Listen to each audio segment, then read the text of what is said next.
There's a term in the online business world that is called a hook. A hook is what you're hearing me say right now. It's like something that will grab your attention and pull you in so that you want to consume this content.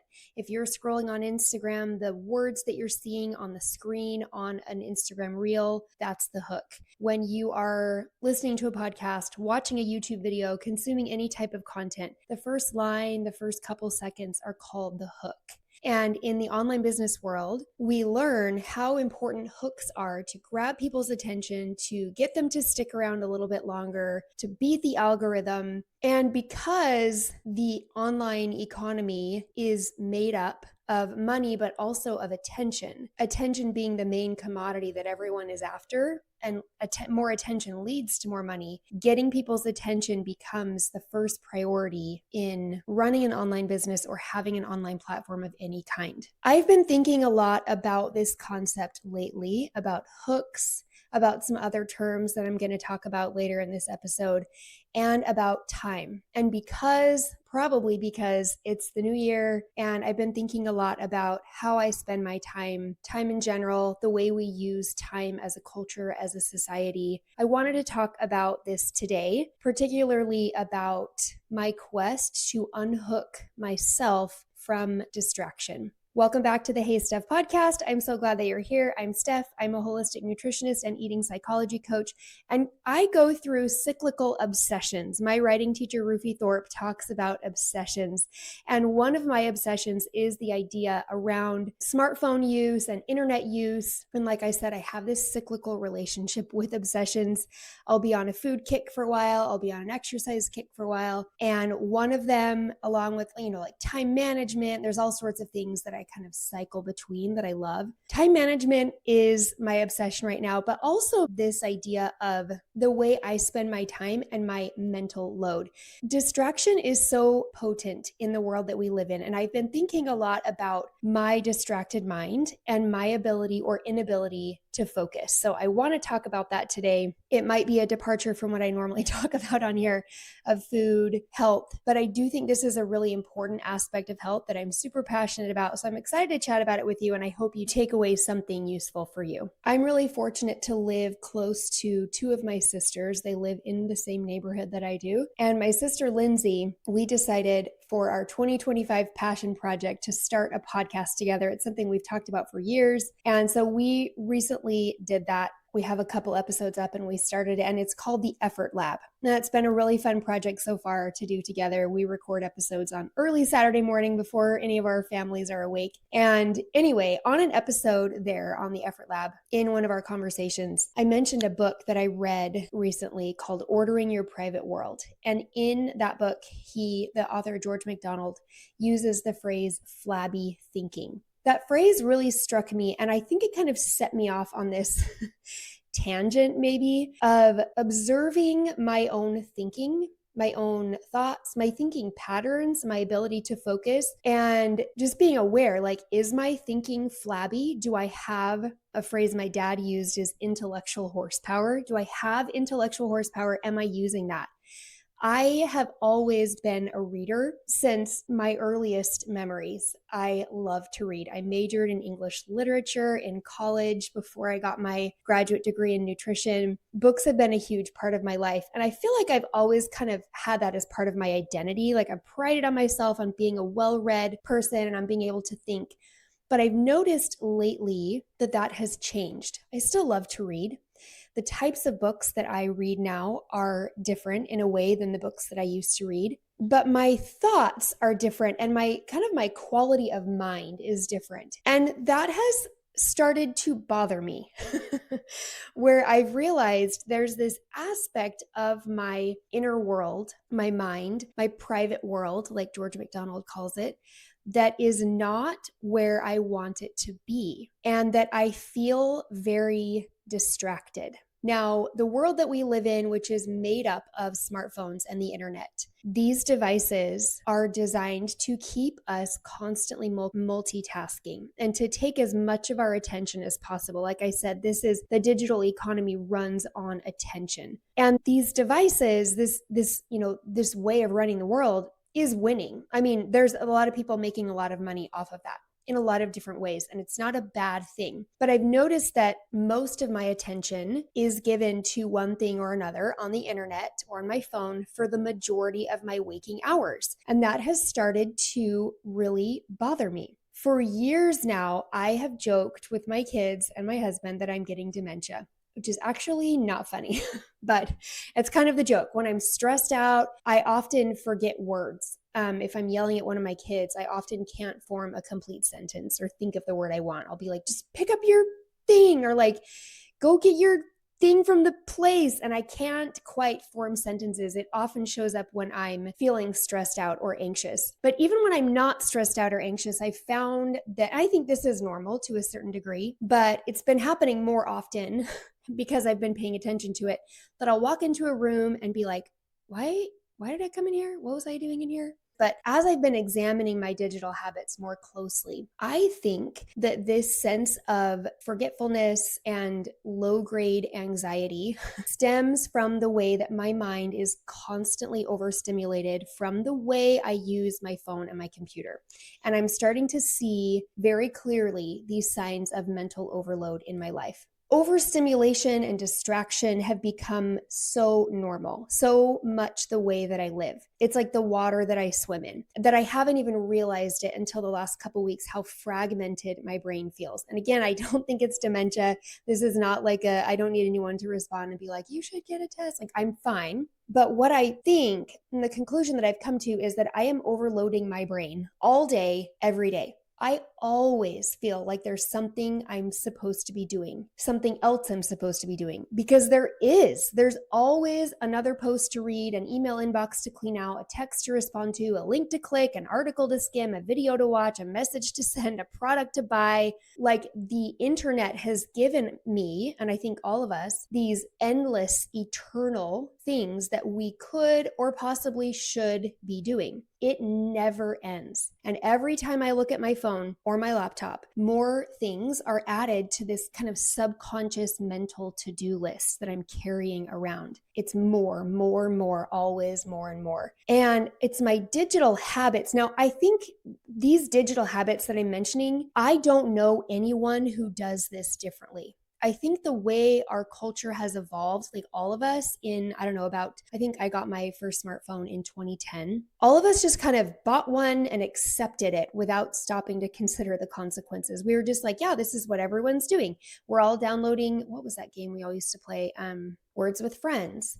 At the very beginning, we were all getting on Instagram and Facebook, and then came Twitter, and then, it's evolved from there. But we all just kind of willingly handed over our attention and our time. And now that's happening in ever increasing amounts without any of us really even noticing. So my digital habits, I think, are normal and also not good. I mean, do you remember life without a phone? Remember when you didn't feel frazzled and forgetful? I don't. I mean, I know that I lived through that. I know that I lived this way, but I can't really even remember what it felt like or what it was like to be without the internet in my palm every single minute of the day. So I mentioned before running an online business. I had an online business. I work now for another online business. Even doing this podcast to an extent puts me in this world and gives me this opportunity to see kind of behind the curtain of how the attention economy runs, how marketing works on small scale businesses like mine and like the company that I work for. And there are lots of people. I've invested lots of money in learning from people who teach people like me how to stand out, how to get people's attention, how to get people to consume my content, how to be important, how to have influence. And I want to caveat that I don't think any of those people are doing a bad thing. I think they're doing good work in the world. So not at all throwing shade on people who teach these kinds of, B2B or courses like this. Like I said, I've invested a lot of money in learning these skills.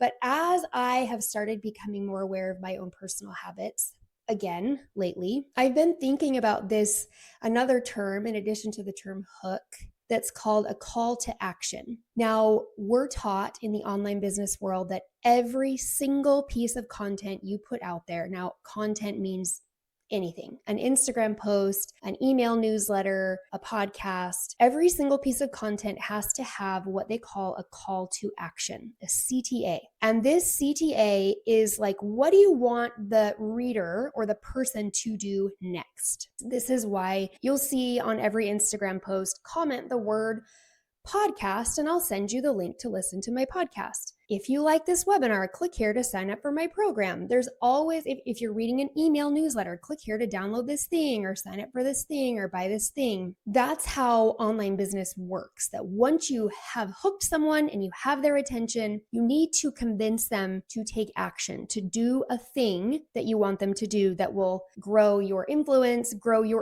over that person, help them stay in your orbit longer, maybe encourage them to become a customer. And again, this is marketing. This is how the world works. I have started to notice how, as a reader, as a consumer, as a subscriber, as a follower, this is absolutely untenably exhausting. I am bombarded with a constant barrage of prompts to click, comment, subscribe, buy. And it creates this mental clutter that I believe is having a very real effect on my ability to think deeply and creatively. Now, it's funny because this does not, I think there's natural consequences in the real world. Like if you eat something that tastes gross, you're going to spit it out or put it down. You're not going to keep eating it, right? If you touch something that is hot and it burns you, you're not going to touch it more. But because the internet is so much the way that we live, I'm experiencing, and I think a lot of us are experiencing, this mental clutter and extreme overwhelm. But we're not abandoning the internet.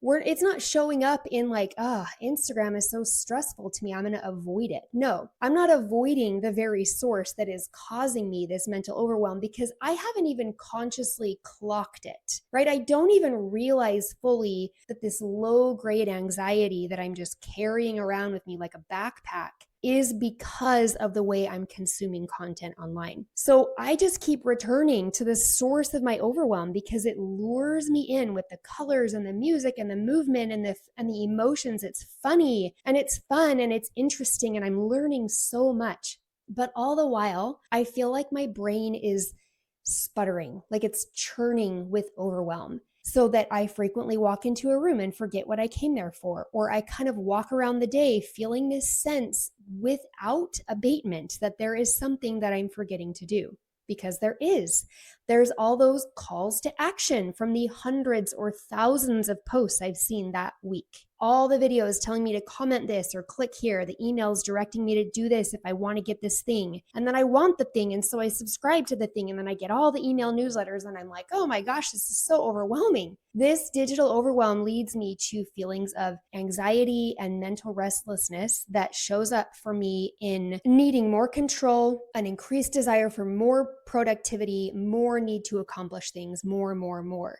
But as I've been reflecting on this, I don't know that I'm really getting anything super important done. I'm efficient, but am I effective? That question makes me super emotional. Am I effective in my life? I'm being efficient. I'm doing lots of things, but am I who I want to be?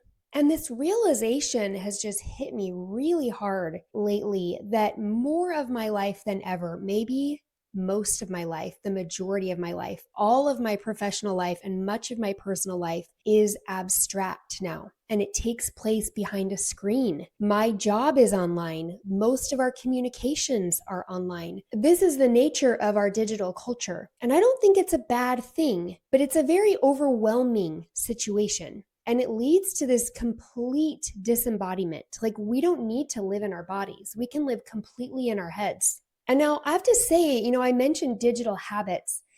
I have been obsessed with this topic for a long time, years. I've read lots of books on this. I love learning about this. And because I'm already hyper aware of my phone not controlling my life, I already have and have had for years some really strong habits and boundaries in place around my phone. I never sleep with my phone next to my bed.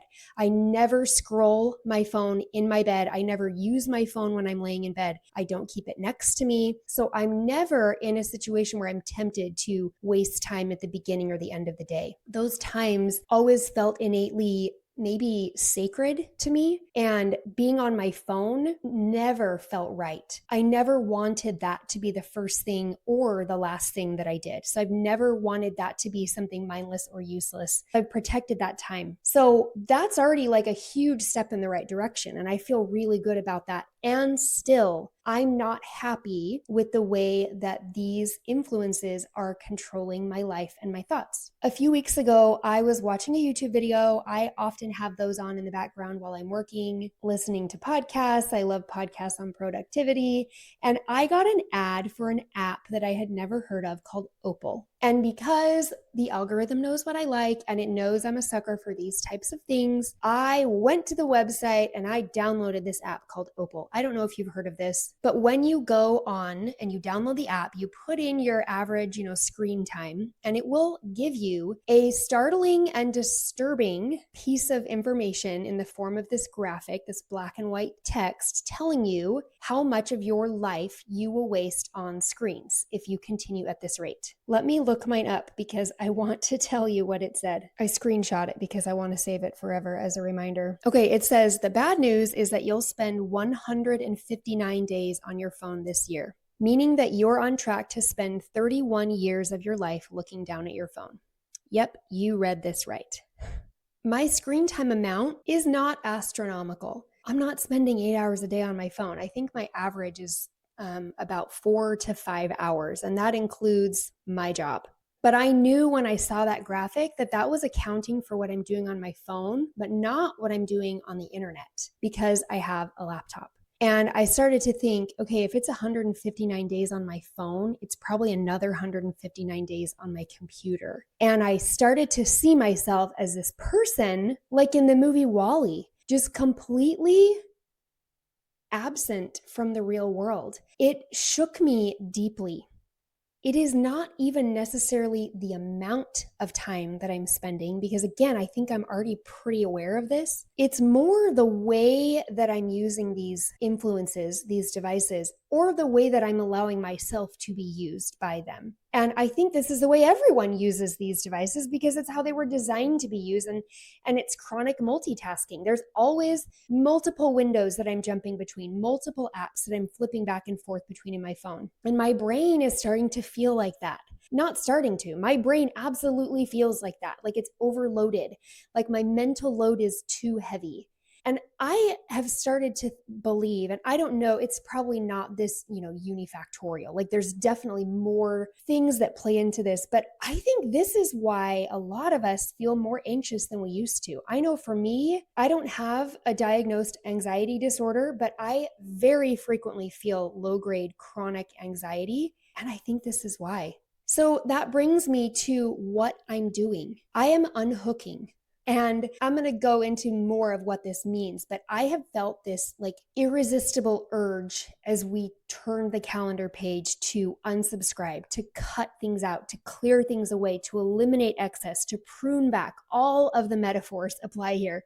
I am physically and mentally simplifying my routines. I am refusing to click on things. I'm unsubscribing. I've cleaned out almost everyone that I subscribe to. I went through my Instagram feed and cleaned out people that I don't really care about their content. No personal offense, obviously, but I don't need it. I don't need more recipes. I don't need more workouts. I don't need more motivation or inspiration. In fact, I need less voices there. I need less people talking to me and telling me what to do. I need to streamline. I'm not scrolling through the Explore tab. I'm not clicking on new people when the algorithm presents them to me. I don't need any new influences right now. What I have is more than enough. I'm canceling subscriptions. I'm doing a no-buy month where I'm not buying anything other than the essentials like food.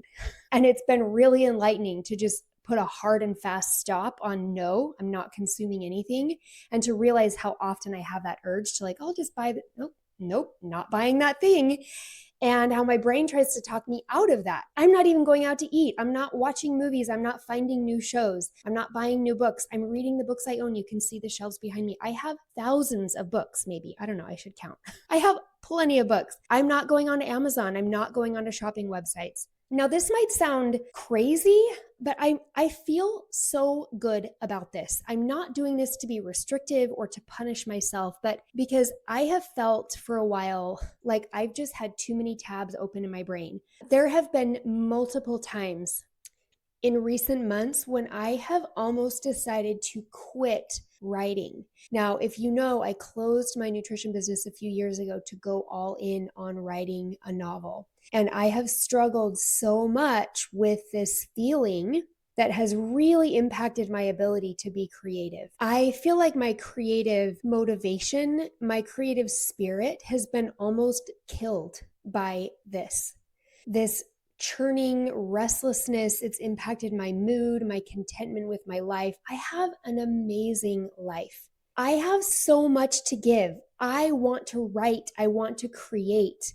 There's so much I want to do, and I can't do that if all my time is stolen by other people. Not even intentionally, but by me willingly allowing them to steal my time. So no more clicking links, no more subscribing to anyone or anything new. I put up an ad blocker. I don't want any more freebies. I'm not finding new YouTube channels. I'm cleaning out my feed. I'm deleting all of my saved post lists of videos I want to watch because really I'm never going to come back to use any of that. If I was going to, I'd have done it already.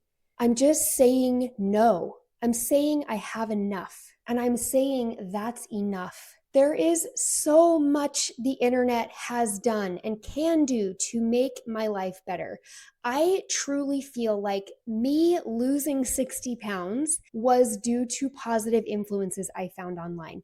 I have Instagram to thank for so many positive changes I've made in my life. There's so much good that can come out of this. So I want to be very clear.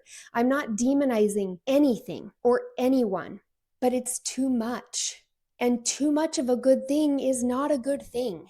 And I think that the majority of what I'm doing on these apps, in these places online, is not helping me and is not good because it's too much. And in fact, I think it's making my life worse. If I weigh the impacts on a scale, good on one side and bad on the other, there are definitely lots of things going into that good side. But that negative impact side is becoming much heavier, and it's too much.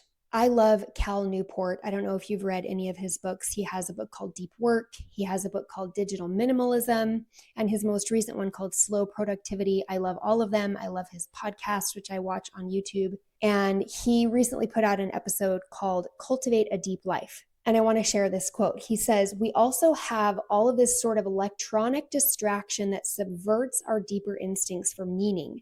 So we sort of feel connection and wonder and all this type of stuff. We get a very attenuated form of this connection and wonder through social media and through forums, kind of like talking to people on Twitter. Or I'm seeing these TikToks that are kind of pressing the button of like, whoa, that was cool to see. And it subverts those instincts just enough that the drive to get those things doesn't push us to actually change our lives in meaningful ways to get there. The modern digital environment helped set up this sort of meaning crisis that we have right now. I think that's what I'm experiencing is a meaning crisis. So you know what I want? I want out of all of it. I don't want to be told what to do by people I don't know. I don't want to take calls to action from someone else. And I am even not wanting to give calls to action right now. I know that this won't last forever. Like I have a podcast. This is online content production requires me directing people to do something. But today I don't want to. I just don't want to engage in that dynamic right now. What does that stranger on the internet know about what I want or need? There's all this research of like, find your customer avatar. I'm not anyone's customer avatar with this predetermined predictive set of behaviors. I'm a person. And even though I might fit a certain demographic, I am not your avatar. And I'm not going to be controlled by an algorithm anymore. I'm not going to let myself be strung like bait-like on this hook or the millions of hooks that the internet provides for me every time I open my phone. I'm not a fish. I refuse to be hooked. I'm unhooking from the hooks. I'm unfollowing, I'm unsubscribing, I'm on everything. I am reclaiming control over my time, my environment, my thoughts, and my mind. And I'm coming back to me. I'm the one calling the shots. My goals and my desires and my hopes are what is calling me to action, not the Instagram post from a complete stranger. Again, this is tricky and I'm conflicted. I'm still wrestling with this because there are so many voices. That's a good thing and a bad thing. There's too much content. There's too much to consume because we live in this information economy. I want to be a voice. I want to be a positive influence, but I want to be reasonable and wise. I don't want to add to the clutter. And I feel like it's too easy to slip into just adding to the clutter, just churning content into the content machine for the sake of being seen. And again, it's a very tricky position to be in because I do want to share. I want to think out loud through this podcast, through writing and preparing, but I don't want to contribute to your mental load. I don't want to be yet another voice who's like, download my thing or buy this product that I love. I want people to be drawn to what I say, not because I say more things or louder things, but because what I say feels reassuring or peaceful or in line with your values for what you want for your life. So right now, I don't want to sell you anything because I don't want to buy anything myself. I actually took my course off of the platform that I had it on. I'm not selling that right now. I want to de-influence. I want to uninfluence. I want to encourage you to do better in the real world, in your real life, not just to consume more of what I'm saying. So I don't have a neat list of takeaways for this episode. I'm kind of figuring this out as I go. There are some things that I am practicing. You're welcome to practice along with me. I'm trying to be more conscious of my mental load, of how much I'm trying to hold in my brain at one time. And I'm trying to be more aware of when I feel frazzled, which happens a lot, and then remind myself to just step back and let go. I'm trying to multitask less. When I'm chopping vegetables for dinner, I'm just chopping. I'm practicing not having something on in the background. I don't have to compulsively be consuming podcasts or audiobooks. I'm just chopping, and it's been really nice. I have really small, hard limits on my Instagram app on my phone through this. Thank you, Opal. Not sponsored, but highly encourage you to download it. There's a very limited window that I'm able to open the Instagram app without jumping through lots of hoops, and that's the way I want it. I'm trying to be aware of the ratio of time I'm spending online, of how much I'm consuming compared to how much I'm creating. And I want to spend more of that time on the side of creating. If I want to take in information, which oftentimes I do, and my brain does feel hungry for that many times a day, which I'm going to have to tackle little by little, that might be its own form of addiction. I'm pulling out one of the dozens of library books or books that I own, hundreds.